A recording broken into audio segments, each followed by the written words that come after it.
So we start chapter 3 today.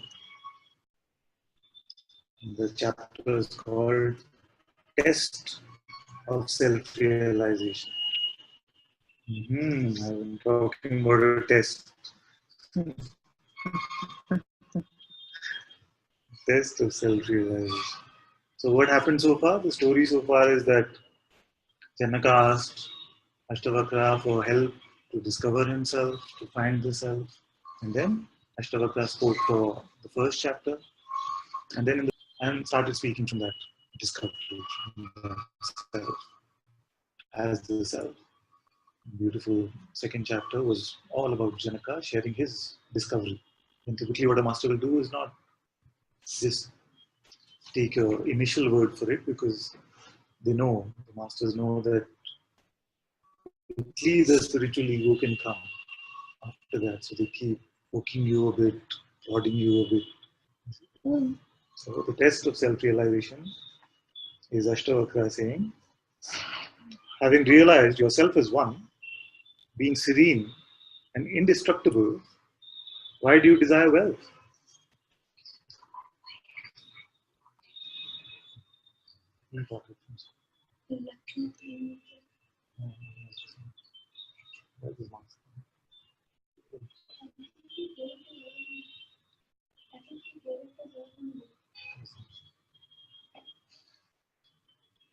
It's a marks card, no? So he said, having realized yourself as one, being serene and indestructible, why do you desire wealth? Now, Janaka didn't say he desired wealth, but the question came because Janaka was the king. So Ashtavakra is prodding to see if there's some attachment still that remains to the wealth of the kingdom. Just as imagining silver in mother of pearl causes greed to arise, so does ignorance of self cause desire for illusion. So we've discussed all this in great detail in the past, so I won't elaborate much. If you have a question, you can stop me and we can look at that. Just as imagining silver in mother of pearl causes greed to arise, so does ignorance of self cause desire for illusion. Having realized yourself as that, in which the waves of the world rise and fall, why do you run around in turmoil? Having realized yourself as that, in which the waves of the world rise and fall, why do you run around in turmoil? Having realized yourself as pure awareness, as beautiful beyond description, how can you remain a slave to lust? Having realized yourself as pure awareness, as beautiful beyond description, how can you remain a slave to lust? You see, the key point there is a slave to lust. I'm not saying that lust should not arise. I'm saying don't be a slave to it. It is strange that in a sage who has realized self in all and all in self, the sense of ownership should continue. You see? So Ashtavakra is really poking with all different ways. So he's talked about wealth, desire for illusion, running around in turmoil. It's all about doership, or kingly duties, remaining a slave to lust, and a sense of ownership, the sense that something belongs to me or something is mine. You see, me and mine is attachment that we've often spoken about. Strange that one abiding in the absolute, intent on freedom, should be vulnerable to lust and weakened by amorous pastimes. Strange that one abiding in the absolute, intent on freedom, should be vulnerable to lust and weakened by amorous pastimes. Strange as the enemy of knowledge, one so weak and nearing death should still crave sensual pleasure. Strange that knowing lust as an enemy of knowledge, one so weak and nearing death should still crave sensual pleasure. Strange that one who is unattached to the things of this world and the next who can discriminate between the transient and the timeless, who yearns for freedom, should yet fear the dissolution of the body. So everything, now death spoken. Strange that one who is unattached to the things of this world and the next, who can discriminate between the transient and the timeless, who yearns for freedom, should yet fear the dissolution of the body. Now, this is not something which is rare. This fear of death, even for those who've been in satsang, who see themselves beyond this worldly play, this fear can be such a strong conditioning. See?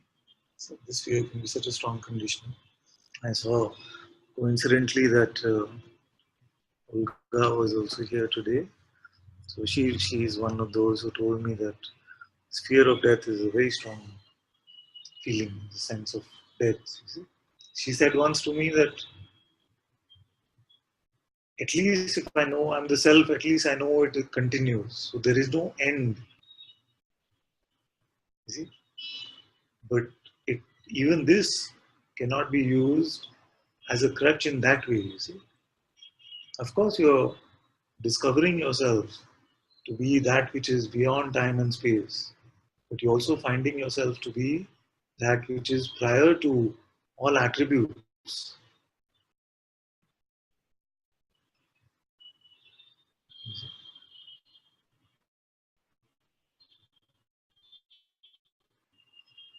Is that one concerned about even life?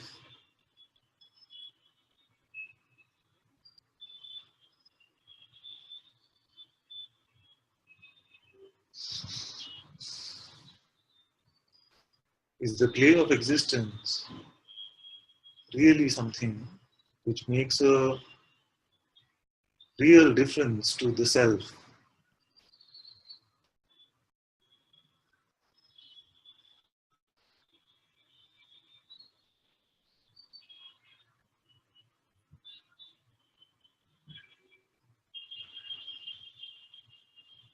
Finding the self, you see yourself to be beyond life and death, beyond birth and death. You are the unborn, the undying.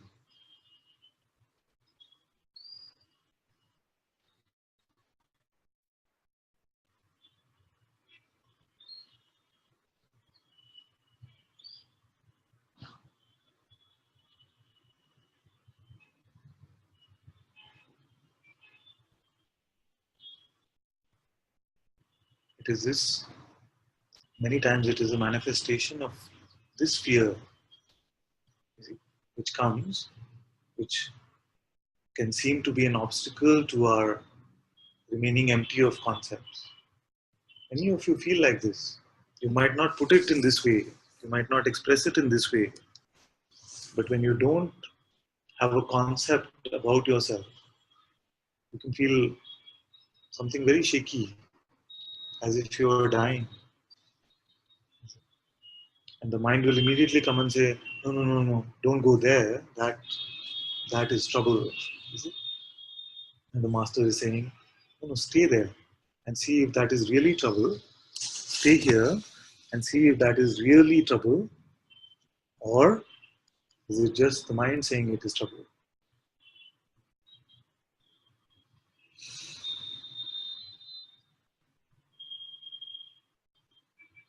What is that primal drive to pick up a belief about ourselves, to make a position about yourself? This, it is an escape from this fear of dissolution.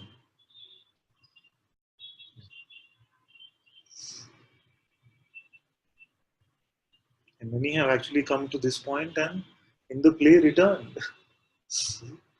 In the play returns, when they find that it is relentless, are looking for the self and staying here, and they find that really there is no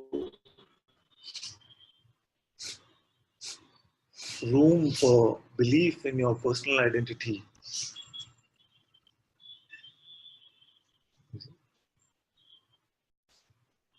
When you discover that nothing that you're finding here is making a spiritual person or an enlightened person out of you,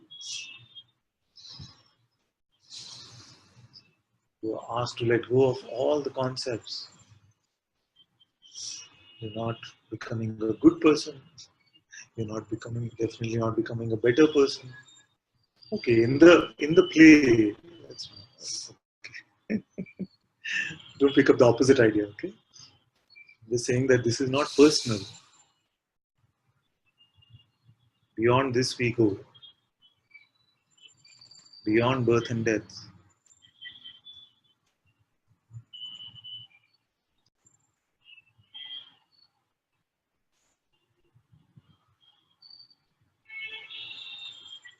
As you allow yourself to remain empty right now,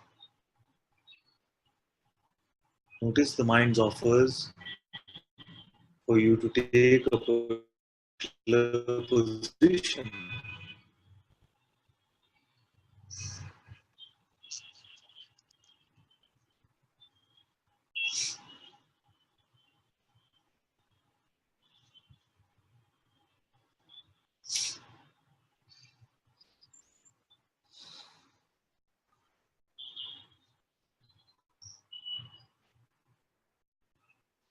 The position is based on past, position is based on future,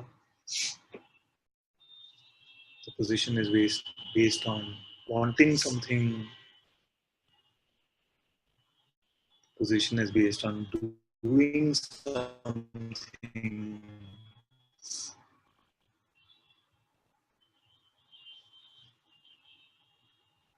The position is based on some sensation that you might be experiencing.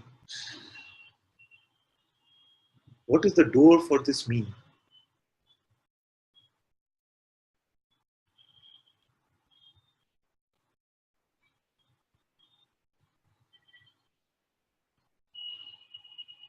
Naturally, right now, there is no such me.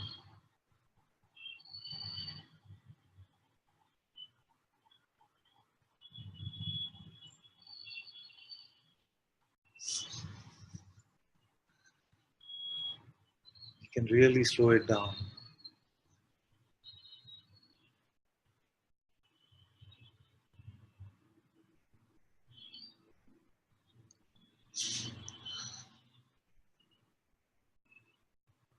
Prior to the concept about yourself, what is it that you are?